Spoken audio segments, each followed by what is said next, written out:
العلم هو النور الهادي والمفتاح لكل الخير من يرد الله به خيرا. بسم الله الرحمن الرحيم. الحمد لله رب العالمين. الحمد لله حمدا كثيرا طيبا مباركا فيه. سبحان الله وبحمده سبحان الله العظيم. سبحان الله وبحمده عدد خلقه ورضا نفسه وزنة عرشه ومداد كلماته. وصلى الله وسلم على نبينا محمد وعلى آله وأصحابه وبارك وسلم تسليما كثيرا كثيرا. بسم الله الرحمن الرحيم. وإنه يوجب الحكم فيما يتناوله قطعا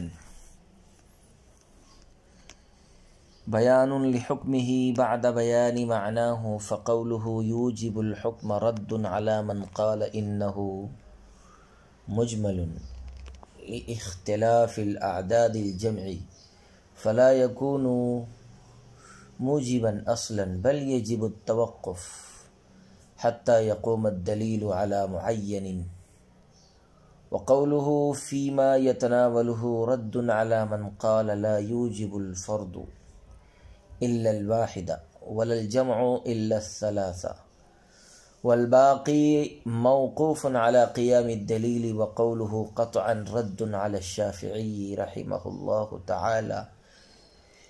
حيث ذهب إلى أن العام ظني لأنه ما من عام إلا وقد خص منه البعض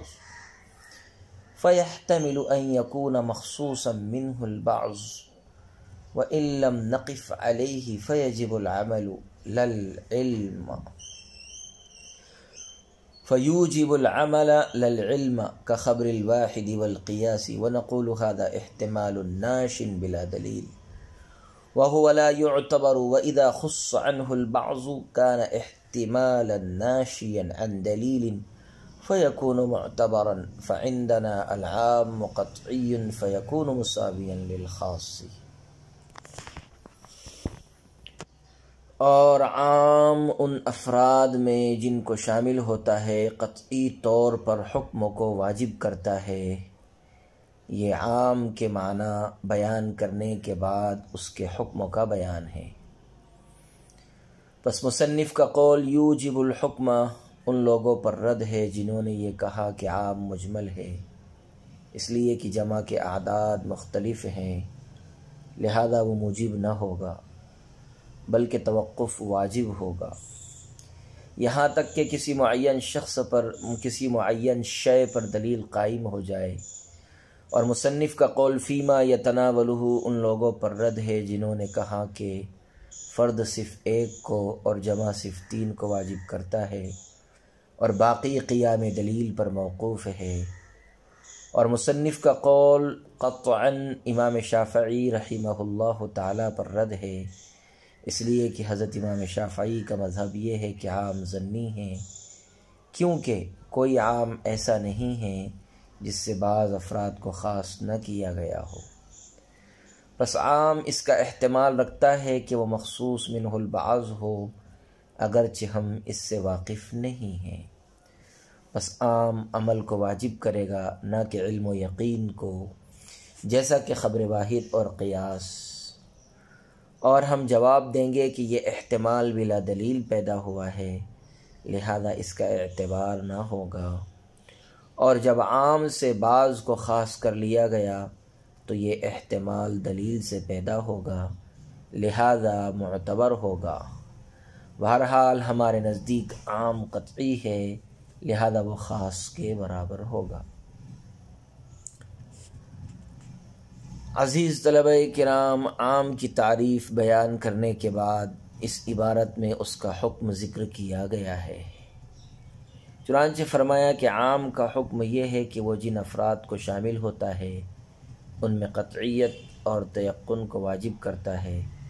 یعنی عام خاص کی طرح مفید یقین ہوتا ہے. اس کے موجب پر اعتقاد اور یقین کرنا بھی ضروری ہے اور اس پر عمل کرنا بھی لازم ہے.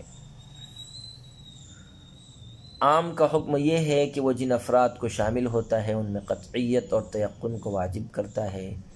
یعنی عام خاص کی طرح مفید یقین ہوتا ہے، اس کے موجب پر اعتقاد اور یقین کرنا بھی ضروری ہے اور اس پر عمل کرنا بھی لازم ہے۔ شارح کہتے ہیں کہ مصنف نے اپنے قول یوجب الحکمہ سے ان حضرات کی تردید کی ہے جو فرماتے ہیں کہ عام مجمل ہے، اور مجمل اس لیے ہے کہ جمع کے اعداد و شمار مختلف ہیں، کیونکہ جمع قلت کی صورت میں 3 سے لے کر 10 تک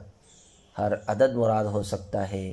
یعنی جمع قلت سے 3 بھی مراد لے سکتے ہیں اور 4، 5، 6، 7، 8، 9، 10 ہر ایک کو مراد لیا جا سکتا ہے، اور جمع کثرت کی صورت میں 3 سے لے کر لا الہ ما، اور جمع کثرت کی صورت میں 3 سے لے کر الہ ما لا نہایا ہر عدد مراد ہو سکتا ہے، 3 سے لے کر الہ ما لا نہایا ہر عدد مراد ہو سکتا ہے، اور بعض اعداد کو چونکہ بعض پر کوئی ترجیح نہیں ہے اس لیے وہ مجمل ہوگا، اور کسی عدد کے لیے بھی موجب نہ ہوگا، بلکہ جب تک کسی معین عدد پر کوئی دلیل قائم نہ ہو اس وقت تک کے لیے توقف کرنا واجب ہوگا، نہ اس پر اعتقاد ضروری ہوگا اور نہ عمل ضروری ہوگا۔ بعض اشاعرہ کا مذہب ہے اور بعض مشائخ سمرقند کا مذہب یہ ہے کہ اعتقاد کے حق میں تو توقف ہوگا، یعنی اللہ تعالیٰ کی جو بھی مراد ہو عموم یا خصوص مبہم طریقے سے اس پر اعتقاد رکھا جائے گا، لیکن عمل کرنا واجب اور ضروری ہوگا۔ ہماری طرف سے اس کا جواب یہ ہے کہ جب کوئی وجہ ترجیح موجود نہ ہو تو اس جمع کو کل پر محمول کیا جائے گا، اس صورت میں بعض کو بعض پر بلا مرجح ترجیح دینا بھی لازم نہ آئے گا اور اجمال بھی باقی نہ رہے گا۔ شارح کہتے ہیں کہ مصنف کے قول فیما یتناولہ سے ان حضرات کی تردید کرنا مقصود ہے جو یہ کہتے ہیں کہ عام اگر واحد کا صیغہ ہو تو وہ فرد واحد کو ثابت کرتا ہے، یعنی اس صورت میں فرد واحد مراد ہوگا، اور اگر جمع کا صیغہ ہو تو وہ صرف 3 کو ثابت کرتا ہے، یعنی اس صورت میں صرف 3 کا عدد مراد ہوگا، اور ان دونوں کے علاوہ تمام الفاظ عام قیام دلیل پر موقوف ہوگے، یعنی جس پر دلیل اور قرینہ موجود ہو وہ مراد ہوگا۔ ان حضرات کی دلیل یہ ہے کہ لفظوں کو معنی سے خالی کرنا تو جائز نہیں ہے، یعنی یہ بات تو بالکل ہی لغو ہے کہ لفظ سے کوئی معنی مراد نہ ہو، بلکہ کچھ نہ کچھ ضرور مراد ہوگا۔ اب عام اگر واحد کا صیغہ ہو اور اس سے اقل عدد یعنی 1 مراد ہو، اور عام اگر جمع کا صیغہ ہو اور اس سے اقل جمع یعنی 3 مراد ہوں تو یہ متیقن ہے، اور اگر ما فوق الاقل یعنی صیغہ واحد کی صورت میں 1 سے زیادہ اور صیغہ جمع کی صورت میں 3 سے زیادہ مراد ہوں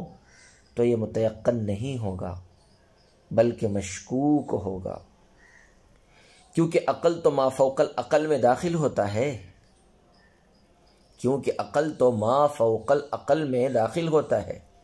لیکن ما فوق العقل میں داخل نہیں ہوتا، گویا عقل دونوں صورتوں میں موجود ہے۔ ما فوق العقل صرف ایک صورت میں موجود ہے، اور جب ایسا ہے تو اقل عدد یقینی ہوا اور ما فوق العقل مشکوک ہوا، اور جو چیز یقینی ہو اس کو مراد لینا بہتر ہے، لہذا صیغہ واحد کی صورت میں 1 مراد لیا جائے گا اور صیغہ جمع کی صورت میں 3 کا عدد مراد لیں گے۔ ہماری طرف سے اس کا جواب یہ ہے کہ یہ بات جو کہی گئی یہ لغت کو قیاس کے ذریعے ثابت کرنا ہے، حالانکہ لغت کو قیاس کے ذریعے ثابت کرنا باطل ہے، اس لیے یہ قول بھی باطل ہوگا۔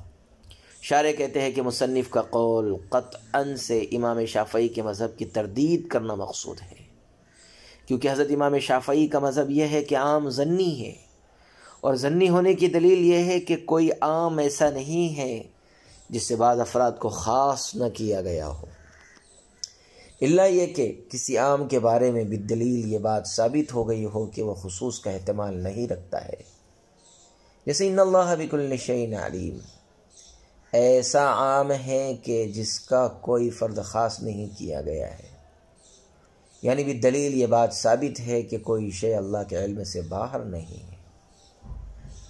بہرحال اس قسم کے عام کے علاوہ کوئی عام ایسا نہیں ہے جس سے بعض افراد کو خاص نہ کیا گیا ہو، یعنی ہر عام مخصوص منہ البعض ہونے کا احتمال رکھتا ہے اگرچہ ہم اس سے واقف نہ ہو، اور اس طرح کے احتمال کے ساتھ عام مفید یقین نہیں ہوتا بلکہ مفید ظن ہوتا ہے، اور مفید ظن اور دلیل ظنی عمل کو واجب کرتی ہے لیکن اس پر یقین اور اعتقاد کو واجب نہیں کرتی، جیسے خبر واحد اور قیاس مفید ظن اور موجب عمل تو ہیں لیکن مفید یقین نہیں ہے، اسی طرح عام بھی مفید ظن اور موجب عمل تو ہوگا لیکن مفید یقین نہ ہوگا۔ ہماری طرف سے اس کا جواب یہ ہے کہ حضرت امام شافعی رحمہ اللہ تعالیٰ کا پیدا کردہ یہ احتمال بلا دلیل ہے، اور جو احتمال بلا دلیل ہو اس کا اعتبار نہیں کیا جاتا، لہذا اس احتمال کا اعتبار نہ ہوگا۔ تفصیل یہ ہے کہ عام کے صیغے بحسب الوضع عموم پر دلالت کرتے ہیں، اور اس کی دلیل یہ ہے کہ صحابہ بکثرت عام کے صیغوں سے عموم پر استدلال کرتے ہیں اور قرائن کی طرف محتاج نہیں ہوتے، پس اگر عام کے صیغے عموم کے لیے موضوع نہ ہوتے تو عموم سمجھنے کے لیے قرائن کی ضرورت پڑتی۔ بہرحال ثابت ہو گیا کہ عام کے صیغے بغیر قرینے کے عموم پر دلالت کرتے ہیں، اور بغیر قرینے کے لفظ کی دلالت معنی پر قطعی ہوتی ہے، لہذا عام کے صیغوں کی دلالت عموم پر قطعی ہوگی نہ کہ ظنی۔ اب رہا وہ احتمال پیدا کرنا جو معنی موضوع لہو یعنی عموم سے عام کے صیغوں کو پھیر دے، تو یہ احتمال بلا دلیل ہے، اس کا کوئی اعتبار نہ ہوگا، کیونکہ بلا دلیل احتمال ہر چیز میں پیدا کیا جا سکتا ہے، بلا دلیل احتمال ہر چیز میں پیدا کیا جا سکتا ہے۔ مثلا ہم نے آسمان کو دیکھا، اس میں ایک محمل قسم کا احتمال یہ بھی ہے کہ نہیں دیکھا، ہاں اگر عام کے مصداق سے بعض افراد کو یقیناً خاص کر لیا گیا تو یہ احتمال دلیل کے ساتھ پیدا شدہ ہے، لہذا اس کا اعتبار ہوگا، یعنی عام مخصوص منہ البعض ظنی ہوگا نہ کہ قطعی۔ حاصل یہ کہ مطلقاً عام ہمارے نزدیک قطعی اور مفید یقین ہے، عام ہمارے نزدیک مطلقاً قطعی اور مفید یقین ہے ہمارے نزدیک، اور جب ہمارے نزدیک عام مطلقاً قطعی اور یقینی ہے، جب عام ہمارے نزدیک مطلقاً قطعی اور یقینی ہے تو عام خاص کے مساوی اور برابر ہوگا، کیونکہ خاص بھی قطعی یقینی ہے اور عام بھی قطعی اور یقینی ہے۔ حتی یجوز نسخ العام به، حتی یجوز نسخ الخاص به ای بالعام، لأنه يشترط في الناسخ أن يكون مساويا للمنسوخ أو خيرا منه،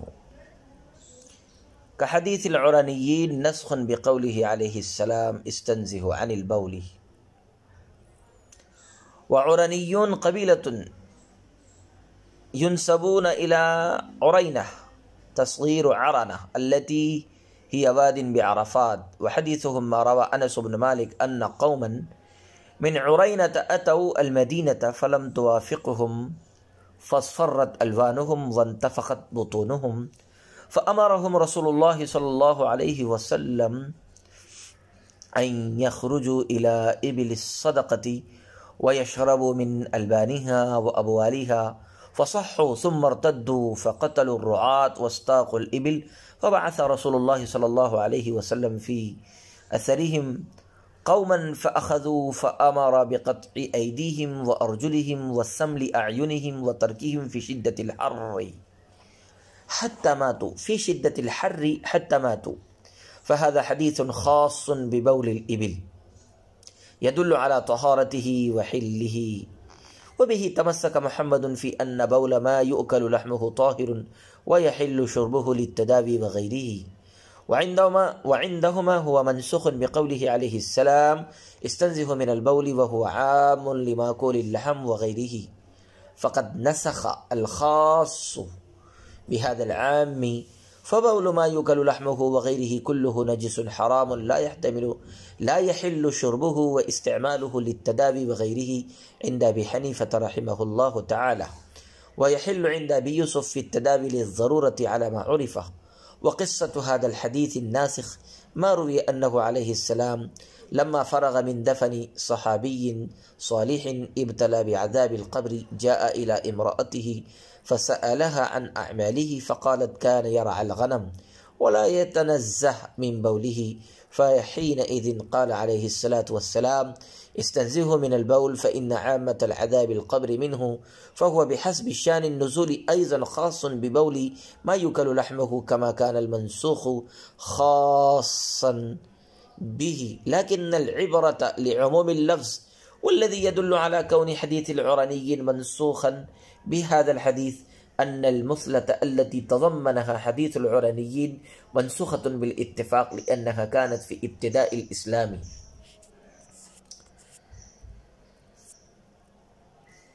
یہاں تک کہ عام کے ذریعے خاص کو منسوخ کرنا جائز ہے، اس لیے کہ ناسخ میں یہ شرط ہے کہ ناسخ منسوخ کے برابر ہو یا منسوخ سے بہتر ہو.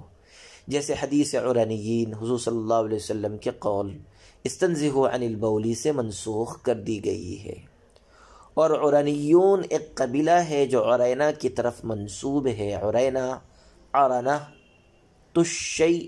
تشی کی تصغیر ہے. یہ عرفات میں ایک وادی کا نام ہے. ان کی حدیث وہ ہے جس کو حضرت انس بن مالک رضی اللہ عنہ نے روایت کیا کہ عرینہ کا ایک گروہ مدینہ منورہ آیا. ان کو مدینہ کی آب و ہوا موافق نہ آئی، ان کے رنگ زرد ہو گئے اور ان کے پیٹ پھول گئے. بس رسول اللہ صلی اللہ علیہ وسلم نے ان کو حکم دیا کہ وہ صدقہ کے اونٹوں کی طرف نکل جائے، ان کا دودھ اور ان کا پیشاب پئیں. چنانچہ وہ تندرست ہو گئے، پھر مرتد ہو گئے. اور رسول اللہ صلی اللہ علیہ وسلم کے چرواہوں کو قتل کر دیا اور اونٹ ہانک کر لے گئے. بس رسول اللہ صلی اللہ علیہ وسلم نے ان کے پیچھے کچھ لوگوں کو بھیجا، انہوں نے ان کو پکڑ لیا. پھر رسول اللہ صلی اللہ علیہ وسلم نے ان کے ہاتھ اور پاؤں کاٹنے، ان کی آنکھیں پھوڑنے اور ان کو سخت گرمی میں چھوڑ دینے کا حکم دیا، حتیٰ کہ وہ لوگ مر گئے. یہ حدیث اونٹ کے پیشاب کے ساتھ خاص ہے، اس کی طہارت اور حلت پر دلالت کرتی ہے. اسی سے امام محمد نے اس بارے میں استدلال کیا ہے کہ ماکول اللحم جانوروں کا پیشاب پاک ہے، اس کا پینا علاج وغیرہ کے لیے حلال ہے. اور شیخین کے نزدیک یہ حدیث حضور صلی اللہ علیہ وسلم کے قول استنزہوا من البول سے منسوخ ہے. اور یہ ماکول اللحم اور غیر ماکول اللحم دونوں کو عام ہے، بس خاص اس عام سے منسوخ ہو گیا ہے. بس ماکول اللحم اور غیر ماکول اللحم تمام جانوروں کا پیشاب ناپاک ہے. حضرت امام ابو حنیفہ کے نزدیک اس کا پینا اور علاج وغیرہ کے لیے اس کا استعمال کرنا حلال نہیں ہے. اور ابو یوسف رحمہ اللہ تعالیٰ کے نزدیک ضرورتاً علاج وغیرہ کے لیے حلال ہے، جیسا کہ فقہ کی کتابوں میں معلوم ہوا. اور اس حدیث ناسخ کا قصہ یہ ہے کہ رسول اکرم صلی اللہ علیہ وسلم جب ایک نیک صحابی کے دفن سے فارغ ہوئے جو عذاب قبر میں مبتلا ہو گیا، تو آپ اس کی بیوی کے پاس تشریف لائے اور ان کے اعمال کے بارے میں اس سے دریافت کیا. تو اس نے کہا کہ بکریاں چراتے تھے اور اس کے پیشاب سے پرہیز نہیں کرتے تھے. بس اس وقت رسول اللہ صلی اللہ علیہ وسلم نے فرمایا کہ پیشاب سے پرہیز کیا کرو، اس لیے کہ عام طور پر عذاب قبر اسی کی وجہ سے ہوتا ہے. بس یہ حدیث ناسخ بھی اپنے شان نزول کے اعتبار سے بول ما یؤکل لحمہ کے ساتھ اسی طرح خاص ہے جیسا کہ حدیث منسوخ بول ما یؤکل لحمہ کے ساتھ خاص تھی. لیکن اعتبار لفظ کے عموم کا ہوتا ہے، اور وہ چیز جو اس پر دلالت کرتی ہے کہ حدیث عرانیین اس حدیث استنزہوا سے منسوخ ہے، یہ ہے کہ وہ مصطلح جس کو حدیث عرانیین متضمن ہے بالاتفاق منسوخ ہے، اس لیے کہ مصطلح کرنا ابتدائے اسلام میں درست تھا۔ عزیز طلبہ کرام، فاضل مصنف نے فرمایا کہ ہم احناف کے نزدیک عام اور خاص قطعی اور مفید یقین ہونے میں برابر ہے۔ جس طرح سے خاص قطعی اور مفید یقین ہے، اسی طرح سے عام بھی قطعی اور مفید یقین ہے، دونوں برابر ہے۔ اس کی دلیل یہ ہے کہ خاص کو عام کے ذریعے منسوخ کرنا جائز ہے، خاص کو عام کے ذریعے منسوخ کرنا جائز ہے، حالانکہ ناسخ کے لیے یہ شرط ہے کہ وہ منسوخ کے برابر درجے کا ہو یا اس سے اقویٰ ہو۔ بس عام کا خاص کے لیے ناسخ ہونا اس بات کی دلیل ہے کہ عام کم از کم خاص کے برابر ہے، اور خاص بالاتفاق قطعی ہے، لہذا عام بھی قطعی ہوگا۔ اس کی مثال یہ ہے کہ حدیث عرینہ جو خاص ہے وہ حدیث عام یعنی استنزہوا عن البول اس حدیث سے منسوخ ہے۔ اس کی تفصیل یہ ہے کہ عرنہ عرفات میں ایک وادی کا نام ہے، اس کی تصغیر عرینہ ہے۔ عرینہ ایک قبیلہ ہے جس کی طرف عرنیون منسوب ہے۔ بقول حضرت انس بن مالک رضی اللہ عنہ ان کا واقعہ یہ ہے کہ عرینہ کے کچھ لوگ مدینہ منورہ آئے، لیکن ان کو وہاں کی آب و ہوا موافق نہ آئی، چنانچہ ان کے رنگ زرد ہو گئے اور ان کے پیٹ پھول گئے۔ جب رسول اللہ صلی اللہ علیہ وسلم کو اس کا علم ہوا تو ان کو حکم دیا کہ صدقہ کے اونٹوں کی طرف نکل جائیں اور ان کا دودھ اور پیشاب پئیں۔ ایسا کرنے سے یہ لوگ تندرست ہو گئے، اور اس کے صلے میں یہ کیا کہ مرتد ہو گئے اور چرواہوں کو قتل کر ڈالا اور صدقے کے اونٹوں کو لے کر روانہ ہو گئے۔ اللہ کے رسول صلی اللہ علیہ وسلم کو جب ان کی اس حرکت کا علم ہوا تو ان کے پیچھے بعض صحابہ کو دوڑایا۔ انہوں نے ان مجرموں کو گرفتار کر کے دربار رسالت میں پیش کیا تو صاحب شریعت حضرت محمد صلی اللہ علیہ وسلم نے ان کے ہاتھوں اور پیروں کو کاٹنے، ان کی آنکھوں کو پھوڑنے اور ان کو سخت گرمی میں چھوڑنے کا حکم دیا، یہاں تک کہ یہ لوگ مر گئے۔ عرینہ کے یہ لوگ چونکہ قطاع الطریق اور ڈاکو تھے، اس لیے ان کا ایک ہاتھ اور ایک پاؤں کٹوا کر ان کو قتل کر دیا گیا، کیونکہ ڈاکو کی یہی سزا ہے۔ اور ایک حدیث کے مطابق چونکہ ان لوگوں نے رسول اللہ صلی اللہ علیہ وسلم کے چرواہوں کو مسلح بھی کیا تھا اور ان کی آنکھیں پھوڑی تھی، اس لیے جزاء سیئۃ سیئۃ بمثلھا کے تحت اللہ کے رسول صلی اللہ علیہ وسلم نے بھی ان کے ساتھ یہی سلوک کیا۔ بہرحال یہ حدیث اونٹ کے پیشاب کے ساتھ خاص ہے اور اونٹ کے پیشاب کے حلال اور پاک ہونے پر دلالت کرتی ہے۔ اسی حدیث سے استدلال کرتے ہوئے امام محمد نے فرمایا کہ جن جانوروں کا گوشت کھایا جاتا ہے ان کا پیشاب پاک ہے اور علاج وغیرہ کے لیے ان کا پینا حلال ہے۔ اور شیخین نے کہا کہ یہ حدیث منسوخ ہے اور ناسخ یہ حدیث ہے استنزہوا من البول فإن عامۃ عذاب القبر منہ۔ اس حدیث کا پس منظر یہ ہے کہ رسول اکرم صلی اللہ علیہ وسلم نے ایک نیک صحابی کو دفن کیا تو اس کو عذاب قبر میں مبتلا کر دیا گیا۔ چنانچہ رسول اللہ صلی اللہ علیہ وسلم ان کی بیوی کے پاس تشریف لائے اور مرحوم کے شب و روز کے معمولات کے بارے میں دریافت کیا۔ ان کی بیوی نے کہا کہ بکریاں چراتے تھے لیکن اس کے پیشاب سے احتیاط نہ کرتے تھے۔ یہ سن کر رسول اللہ صلی اللہ علیہ وسلم نے فرمایا کہ لوگوں، پیشاب سے احتیاط کیا کرو، کیونکہ عام طور پر عذاب قبر پیشاب سے احتیاط نہ کرنے کی وجہ سے ہوتا ہے۔ یہ حدیث اپنے شان نزول اور پس منظر کے لحاظ سے اگرچہ ماکول اللحم جانور یعنی بکری کے پیشاب کے ساتھ خاص ہے، جیسا کہ حدیث منسوخ ماکول اللحم جانور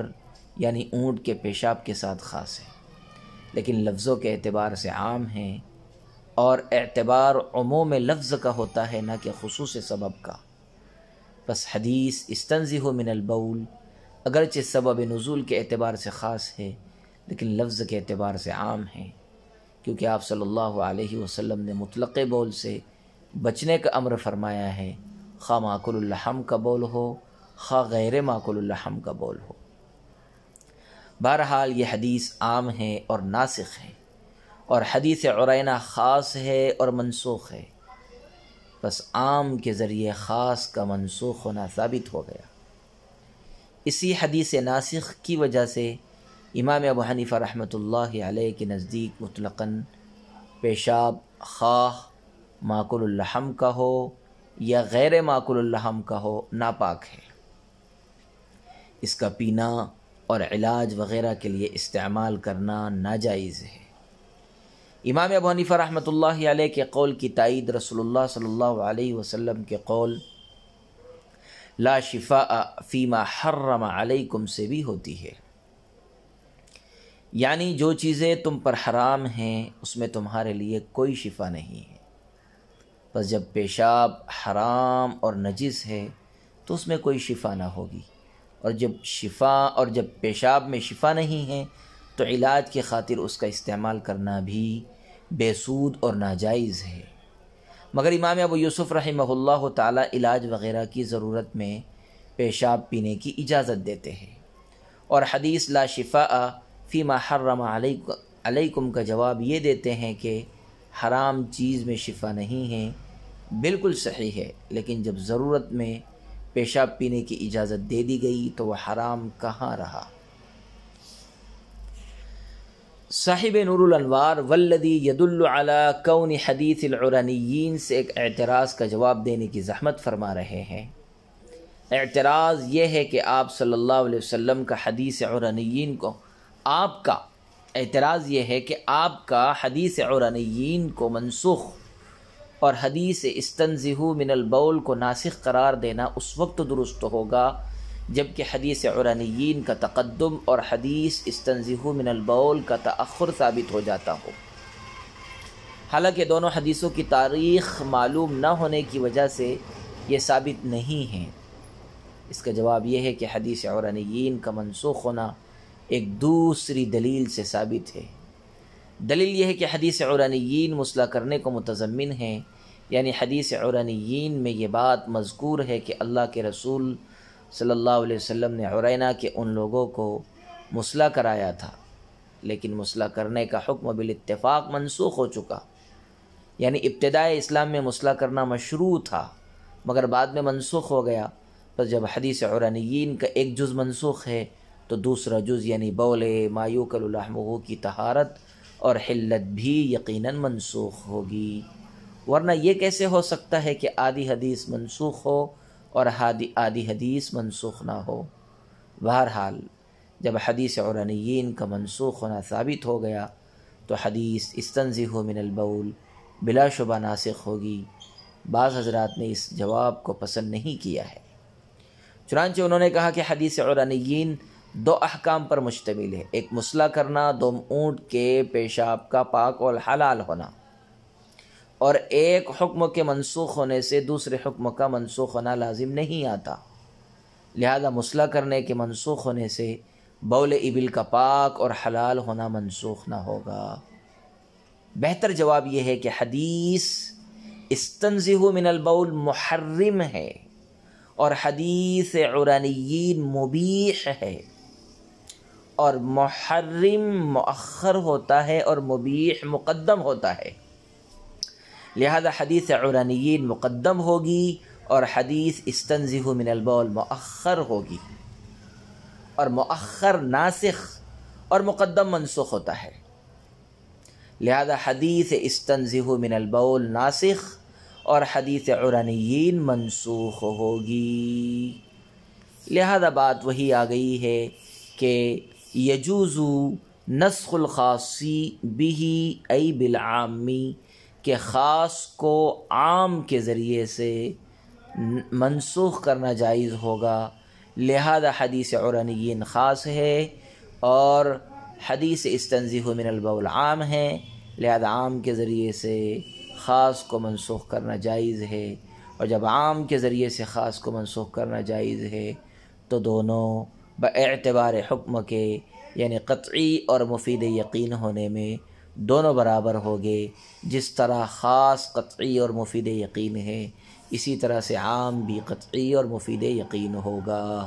وصلی اللہ وسلم علی نبینا محمد وعلی آلہ واصحابہ وبارک وسلم تسلیما کثیرا کثیرا۔ السلام عليكم. لا تنسوا الاعجاب بالفيديو والاشتراك في القناة تشجيعا لنا لنستمر بنشر المزيد إن شاء الله.